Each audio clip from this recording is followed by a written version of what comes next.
তাহলে আজকে আমরা নতুন একটা ডিভোর্সের গ্রাউন্ড সুপ্রিম কোর্ট থেকে পেলাম, মাননীয় সুপ্রিম কোর্ট থেকে পেলাম।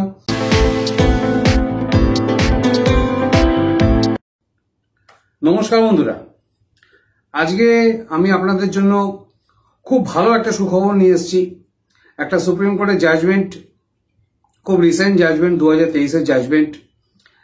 এই জাজমেন্টে যেগুলো বলা হয়েছে সেটা আমি আপনাদেরকে বলছি।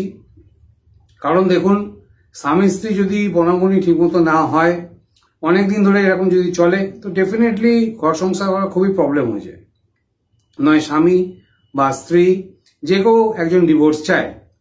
তো সুপ্রিম কোর্টের যে জাজমেন্টটা আমি আপনাদেরকে বলছি, এটা খুবই আনন্দজনক একটা জাজমেন্ট এবং খুবই আনন্দজনক একটা রুল। সুপ্রিম কোর্ট নতুন একটা ডিভোর্সের গ্রাউন্ড এখানে আলোচনা করেছে এবং তার আগে আপনাকে অনেকগুলো জিনিস বুঝতে হবে। আমি যদি আপনাকে সেটা আমরা এখন বলে দিই, আপনি কিছুই বুঝতে পারবেন না।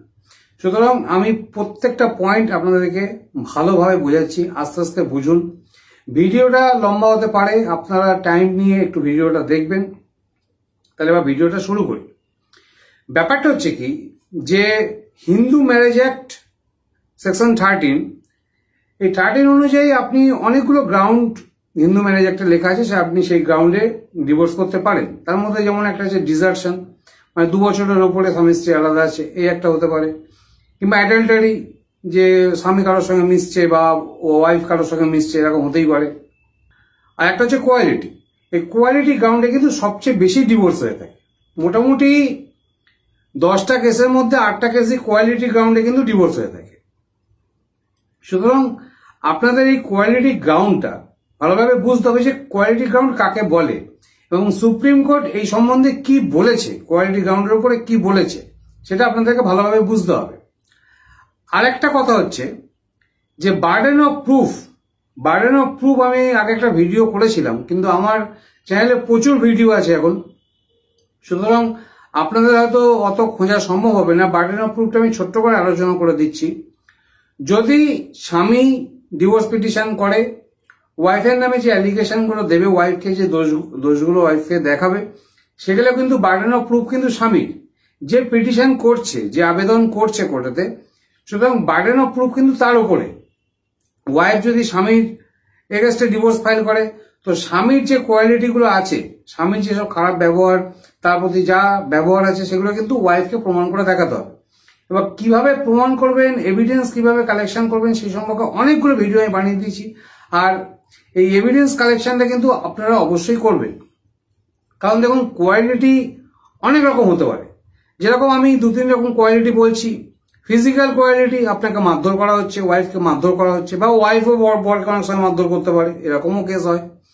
এবং এছাড়া অ্যাডাল্টারি ব্যাপারটা আপনারা সবাই জানেন। এছাড়া মেন্টাল কোয়ালিটি, স্ত্রী স্বামীকে নানা রকম উল্টো পাল্টা কথা, গালাগালি, এসব উল্টো পাল্টা কথা, টোন, এসব অনেক রকম স্বামীকে ব্যতিব্যস্ত করছে, কিংবা স্বামীও এরকম স্ত্রীকে ব্যতিব্যস্ত করতে পারে, নানা রকম মেন্টাল টর্চার স্ত্রীকে করতে পারে। এবং এছাড়া মানিটারি টর্চার হচ্ছে, যেমন ছেলেরা যখন বিয়ে করে ওয়াইফের যে হাত খরচা, যেটা তাদের জীবন চলতে লাগে, ডেইলি লাইফে লাগে, সেটা কিন্তু স্বামীরই দেওয়া কর্তব্য। কিন্তু সেটা যদি স্বামী না দেয়, তাহলে সেটাও কিন্তু একরকম মানিটারি টর্চার, ইকোনমিক টর্চার বলা হয়। সুতরাং কোয়ালিটি কিন্তু এরকম ফিজিক্যাল, মেন্টাল, মানিটারি, যেরকমই হোক না কেন, এগুলো কিন্তু কোয়ালিটির মধ্যেই আসে। সুতরাং কোয়ালিটি ব্যাপারটা আপনাদেরকে ভালোভাবে বুঝতে হবে। কোয়ালিটি কিন্তু কেস টু কেস ভ্যারি করে, সব কেসে যে একই কোয়ালিটি থাকে তা কিন্তু নয়। সুতরাং সার্কামটেন্সেস, অবস্থা পরিস্থিতি বুঝে কিন্তু কোয়ালিটিটা কোর্ট গ্র্যান্ট করে। তাহলে বার্ডেন অফ প্রুফ এবং কোয়ালিটি, এই দুটো নিয়ে আমি আলোচনা করলাম। অ্যাকচুয়ালি কোয়ালিটির যে কোনো ডেফিনেশন, কোয়ালিটির যে ঠিকঠাক কোনো ডেফিনেশন, সেরকম ডেফিনেশন কিন্তু ঠিকমতো বলা যায় না যে এই জিনিসটাকে কোয়ালিটি বলা হবে। এটা একটা সাবজেক্টিভ টার্ম, এটা একটা লয়ের টার্ম, এটা একটা সাবজেক্টিভ টার্ম। সুতরাং কোনো ব্যাপারকে কোন ব্যাপারটা কোয়ালিটি হবে, সেটা কিন্তু সঠিক করে বলা যায় না।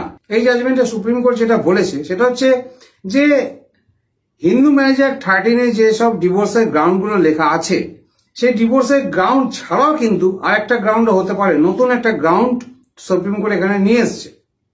সেই গ্রাউন্ড সম্পর্কে আমি আপনাদেরকে ভালোভাবে বুঝিয়ে দিচ্ছি। এখানে সেকশন 13 অনুযায়ী যদি কোনো গ্রাউন্ড নাও পান, এই নিউ গ্রাউন্ডটা কিন্তু আপনার অবশ্যই কাজে লাগতে পারে। এখানে জাজমেন্টে কি বলা হয়েছে সেটা আমি আপনাকে বলে দিচ্ছি। আর আপনার যদি জাজমেন্টটা লাগে তো ডেফিনেটলি আমার সঙ্গে যোগাযোগ করবেন, হোয়াটসঅ্যাপে যোগাযোগ করতে পারেন, কিংবা নিচে যে নাম্বার দেওয়া আছে এই নাম্বারও যোগাযোগ করতে পারেন। হোয়াটসঅ্যাপের নাম্বারও এই নাম্বারও যোগাযোগ করতে পারেন, কোনো অসুবিধা নেই। আপনাদের যদি জাজমেন্ট লাগে তার জন্য টার্মস অ্যান্ড কন্ডিশনটা কমিউনিটি ট্যাবেতে পড়ে নেবেন, আমি আপনাদেরকে ডেফিনেটলি জাজমেন্টটা দিয়ে দেবো। তাহলে এই জাজমেন্ট অনুযায়ী কি হয়েছে, 2002-তে একটি ছেলেমেয়ের বিয়ে হয়, বিয়ে হওয়ার পরে তারা স্বামী স্ত্রীতে রূপান্তরিত হয়। তারপরে 2006-তে তাদের একটা বাচ্চা হয়। বাচ্চা হওয়ার পরেই নানা রকম অশান্তি তাদের মধ্যে দেখা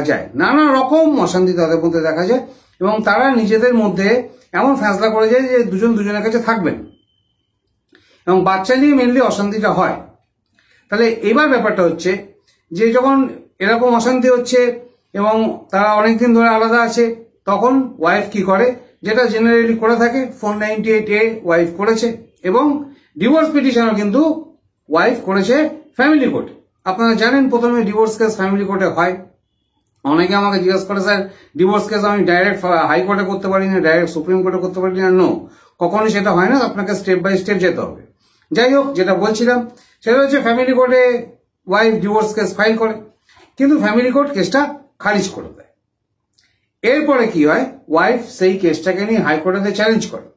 হাইকোর্টে যখন চ্যালেঞ্জ করে, হাইকোর্ট দেখে যে এখানে ডিভোর্সের সেরকম কোনো গ্রাউন্ড দেখা যাচ্ছে না, এবং কোয়ালিটি যেটা বলছেন সেটা ঠিকমতো হাইকোর্ট সন্তুষ্ট হতে পারছে না, সুতরাং হাইকোর্ট থেকেও কিন্তু কেসটা খারিজ হয়ে যায়। তাহলে অ্যাট দ্য লাস্ট এই কেসটা যায় সুপ্রিম কোর্টে। সুপ্রিম কোর্টে যখন কেসটা যায়, সুপ্রিম কোর্ট দেখে যে কোয়ালিটির ওপরে এখানে ওয়াইফ কেসটা ফাইল করেছে। সুতরাং কোয়ালিটির উপরে কেসটা যখন ফাইল করেছে, তখন সুপ্রিম কোর্ট দেখেছে এখানে যে কোয়ালিটির কথাগুলো লেখা হয়েছে, এবং তাদের কিন্তু যে এখানে সুপ্রিম কোর্ট যেটা মেইনলি দেখেছে যে কোয়ালিটি যে ব্যাপারটা আছে এর নির্দিষ্ট কোনো ডেফিনেশন সুপ্রিম কোর্টও দিতে পারছে না।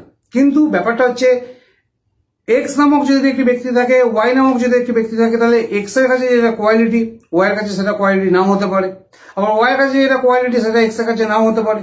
জেড বলে যদি কোনো থার্ড পার্সন থাকে, সে তার কাছে এক্স ওয়াই যখন দুজনেই মনে করছে কোয়ালিটি, কিন্তু জেড বলে যিনি পার্সন আছে তার কাছে কোয়ালিটি নাও মনে হতে পারে। সুতরাং কোয়ালিটির অ্যাকচুয়ালি ডেফিনেশন কিন্তু সুপ্রিম কোর্টও দিতে পারেনি যে এটাই কোয়ালিটি, এই জিনিসগুলোকে কোয়ালিটি বলা হবে।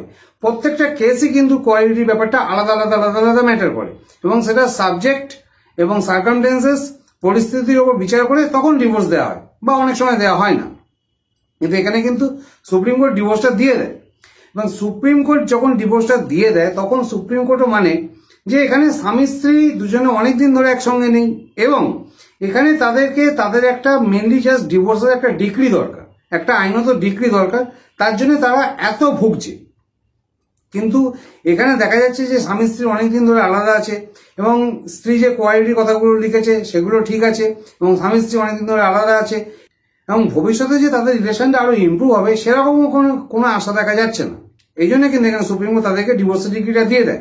কিন্তু as well as supreme court এখানে নতুন যেটা বলে সেটা আমি আপনাদেরকে বলছি, সেটা ভালো করে বুঝুন। সুপ্রিম কোর্ট বলে যে ডিভোর্স পাওয়ার জন্য যে সেকশন 13 হিন্দু ম্যারেজ একটা আছে, সেখানে যে ডিভোর্সের যে কন্ডিশনগুলো লেখা আছে সেই কন্ডিশন না হলেও চলবে। এখানে সুপ্রিম কোর্ট যে নতুন টার্মটা নিয়েছে সেটা হচ্ছে irretrievable breakdown of marriage. Irretrievable breakdown of marriage এটাকে আমি বাংলায় আপনাদেরকে বলে দিচ্ছি। বাংলায় যেটা হচ্ছে বিবাহের অপূর্ণ ভঙ্গন, যেটা সুপ্রিম কোর্ট বলেছে সেটা হচ্ছে এরিটেবল ব্রেকডাউন অফ ম্যারেজ। তার মানে ব্যাপারটা হচ্ছে যে যখন কোনো গ্রাউন্ড আর পাওয়া যাচ্ছে না, এবং কোয়ালিটি গ্রাউন্ডে যখন ডিভোর্স হচ্ছে, এবং কোয়ালিটি করে যখন প্রমাণ হয়ে গেছে, আমি আপনাদের আগে বলেছিলাম বার্ডেন অফ প্রুফ, সেখানে ওয়াইফ যা কোয়ালিটি করে কথা লিখেছে সেটা ডেফিনেটলি প্রমাণ করেছে। হাইকোর্টও দেয়নি এবং ফ্যামিলি কোর্টও কিন্তু দেয়নি, কিন্তু সুপ্রিম কোর্ট এখানে বলেছে যে তাদেরকে একটা জাস্ট ফোর্স করে, একটা আইনের ফোর্স করে তাদেরকে একসঙ্গে রাখা হচ্ছে, কিন্তু তাদের একসঙ্গে থাকার কোনো ইচ্ছাই নেই। এরকম অনেক কেস আমার কাছেও আসে, এরকম অনেক লিগাল ডিসকাশন আমিও করে থাকি, যে স্বামী স্ত্রী এক বাড়িতেই আছে, কিন্তু স্বামী এক ঘরে শোয়, বউ এক ঘরে শোয়, সে বছরের পর বছর এরকম আছে। তার মানে তাদের মধ্যে কোনো রকম যোগাযোগই নেই।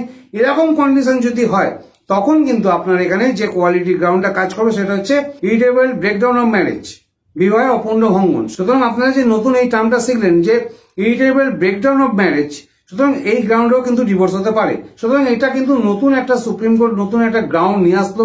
অনেক স্বামী স্ত্রীরই এরকম প্রবলেম আছে যে তাদের ডিভোর্সের গ্রাউন্ডে তারা ঠিকমতো দিতে পারছে না, এবং কোয়ালিটি গ্রাউন্ড দিলে সেটাও ঠিকমতো কোর্ট মানছে না। সুতরাং তখন কিন্তু আপনাদের যদি ডিস্টেন্স, আপনাদের যদি অনেকদিন ধরে আলাদা থাকেন, আপনাদের কোনো রিলেশন নেই, আপনাদের জাস্ট একটা ডিভোর্সের ডিগ্রি প্রয়োজন। তারপরে স্বামী স্ত্রী যেই হোক সে অন্য বিয়ে করবে বা লাইফে তারা এগিয়ে যাবে আরো, কিন্তু তারা একটা ফোর্সফুলি একটা বন্ধনের মধ্যে, আইনের বন্ধনের মধ্যে রয়ে গেছে। সুতরাং এখানে সুপ্রিম কোর্ট যেটা করেছে সেটা খুবই ভালো করেছে, সেটা হচ্ছে এই লেভেল ব্রেকডাউন অফ ম্যারেজ। সুতরাং আপনারা কিন্তু এই গ্রাউন্ডে অবশ্যই ডিভোর্স করতে পারেন।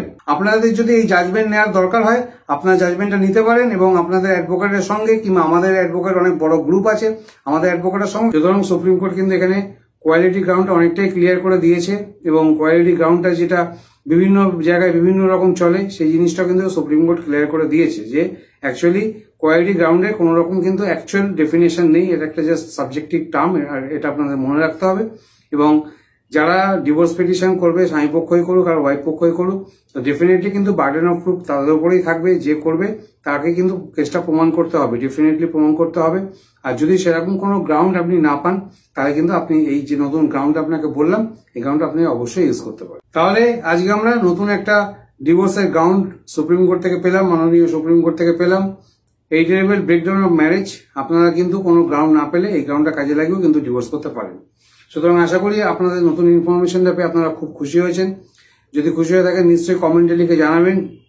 আর কমেন্টে কিন্তু আমি আপনাদেরকে সবসময় বলে দিচ্ছি যে আপনারা বাংলা অক্ষরে কমেন্ট লিখবেন ডেফিনেটলি, ঠিক আছে? আর নইলে টোটালি ইংলিশে লিখবেন, আর নইলে বাংলা অক্ষরে কমেন্ট লিখবেন, তা আমি ডেফিনেটলি আপনাদের কমেন্টগুলো অ্যাপ্রুভ করবো। তাহলে আজকে ভিডিওটা এই পর্যন্তই, আপনাদের একটা সুখবর দিয়ে দিলাম। নমস্কার, ভালো থাকবেন, আর আইনের এই সুযোগগুলো অবশ্যই আপনারা অবলম্বন করার চেষ্টা করুন। Okay, thank you for watching this video. Thank you.